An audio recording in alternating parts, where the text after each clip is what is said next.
Hi, this is a pedagogical video for ACE 322 module on the topic of reciprocal teaching.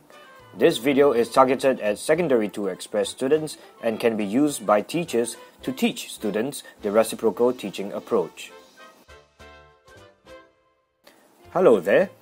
Today, we are going to learn a new reading approach called reciprocal teaching, or what we call RT for short.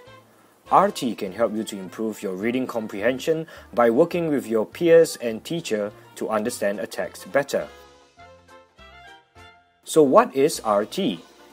It involves the use of 4 steps: predicting, clarifying, questioning, and summarizing. When you use these 4 steps in your group discussion, you will learn the skills to make meaning of the words and text and also be an independent learner. The first step of RT is predicting. For this step, you need to guess what might happen next time in the text. Before reading, you can use the title, author, and illustrations from the text to help you. Predict what the text will be all about. You can use your past experience and knowledge to help you to make a good prediction. As you continue to read the story, decide if you should confirm or reject your predictions based on what you read. This will help you to understand the main idea of the text. The second step is questioning. In this step, you will need to create questions based on the important information or ideas in the text. By formulating questions, you are testing yourself to see if you really understand the text and at the same time find answers to any questions you might have of the text. Ask questions using the 5W and 1H. How, what, why, when, where, and who, especially if there is any part of the text that you do not understand. Thirdly is the step of clarifying.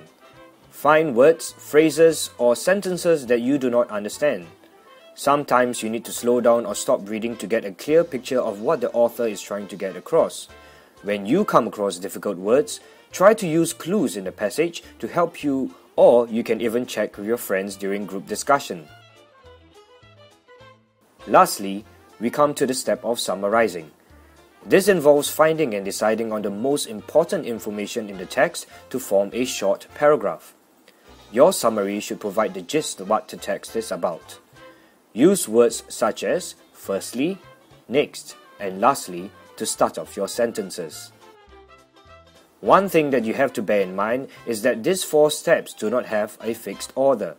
They can be used in any order depending on the text. What is more important is that you know how to use these 4 steps correctly. Now that you know the 4 steps of RT, let's take a look at the demonstration of RT using the text Shoes of My Sensei in a Secondary 2 Express group.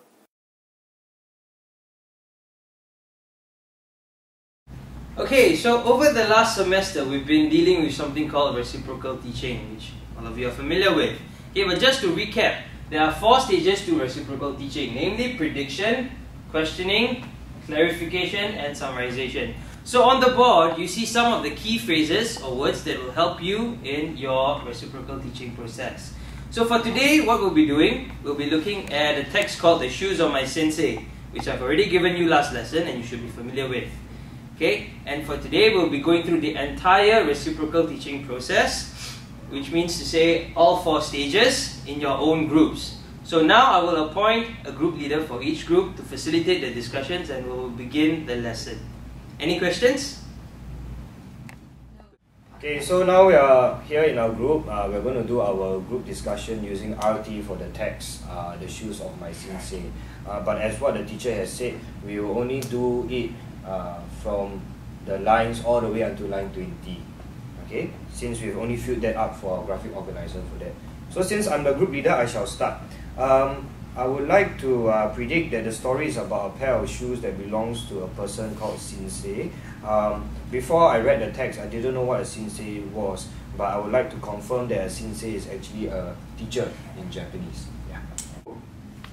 So I think the story is about the Japanese swordsman because based on prior knowledge, right, I watch a lot of Japanese cartoons. So every time they say sensei, they refer to the master, the swords master. So I think that the story is about that. But after reading part 1, which is from line 1 to 20, then I have to reject my prediction, because the story is about a Japanese teacher who is in a POW camp in World War II. Okay, I think right, before I read the story, they said something about the shoes of my sensei. So I was thinking maybe the sensei might have lost his shoes. But then after reading it, they still didn't tell me anything about the shoes, but I roughly know that the sensei actually gave the author a pair of shoes. I would like to confirm my prediction, because before reading the story, I predicted that the story will be set in an Asian country, because in the martial arts films that I watch, Chinese people usually call their teachers sensei. So this story is set in Singapore, so I confirm my prediction. Now that you've seen what the predicting step is all about, do remember to confirm and reject your predictions together with your group mates during your group discussion. Does anybody have anything else to share about their prediction of the text? No? Okay, good. Then we move on to the clarification stage. In the clarification stage, we are looking at basically any words and any phrases that we are not sure. So now we are doing clarifying. I would like to ask and clarify what's the meaning of this word. This word at line 11. DOSSIERS. Dossier. What does dossier mean? I think because I watch Nikita. So Okay. and in Nikita they always say this word dossier. So I think it means files or folders. Files or folders. Okay.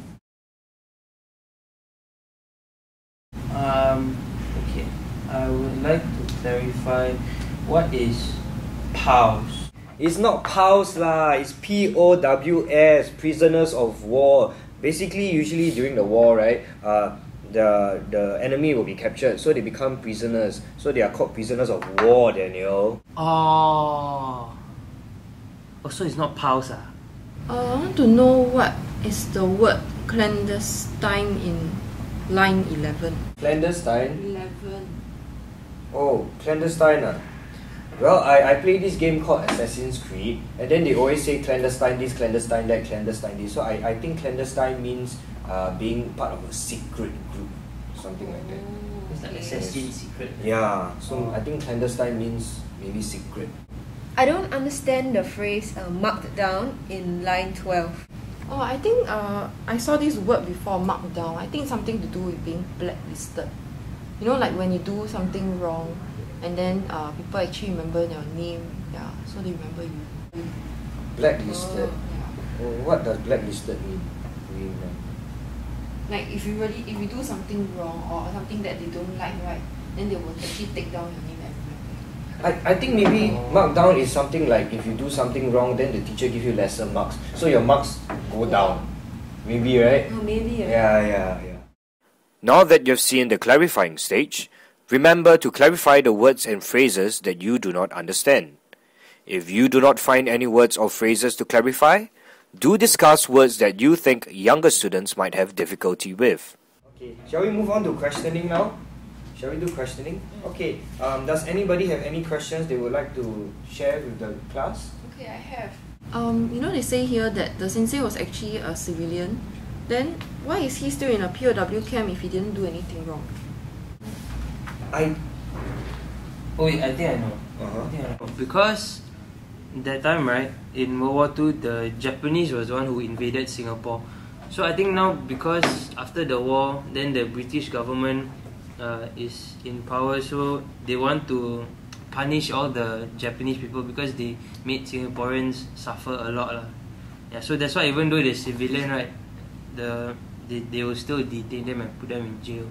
I want to find out whether this is a true story.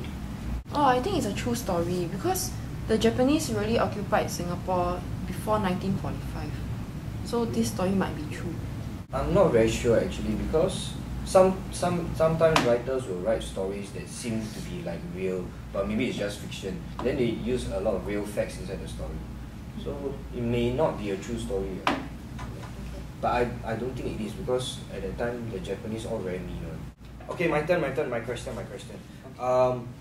Why did the sensei give shoes to the student? Because the Chinese, they always say, right, superstition, you give shoes to someone means you want to chase them away. So why did the sensei give new shoes to the student? Anybody knows? I think he gave the shoes to the author because maybe the author is very poor. The author was very poor at the time and couldn't afford the shoes. I have a question. If you all look at line 9, right, there's the enemy, but who is this enemy?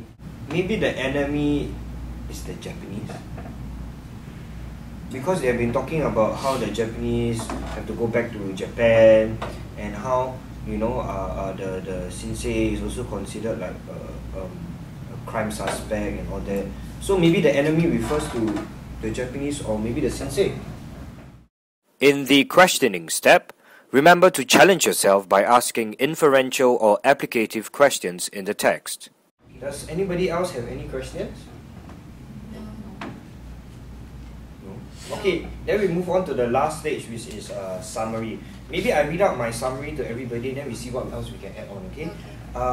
My summary is basically, this story is about the narrator's teacher or sensei who took care of them during the Japanese War and gave the narrator a new pair of shoes. Yeah, that's my summary. I think the teacher mentioned that a summary must start with the story takes place. So I would like to add that the story takes place in Singapore.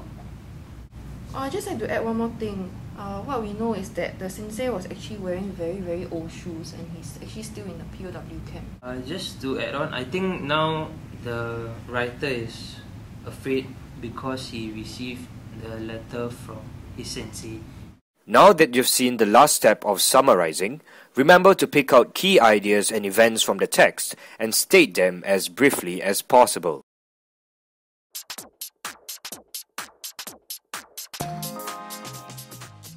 Now that you have watched the demonstration of reciprocal teaching, let us briefly summarize the 4 steps you need in this reading tool.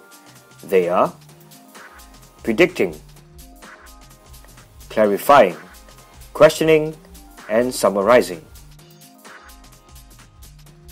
Thank you for watching this video, and we wish you all the best as you experiment with this new reading tool.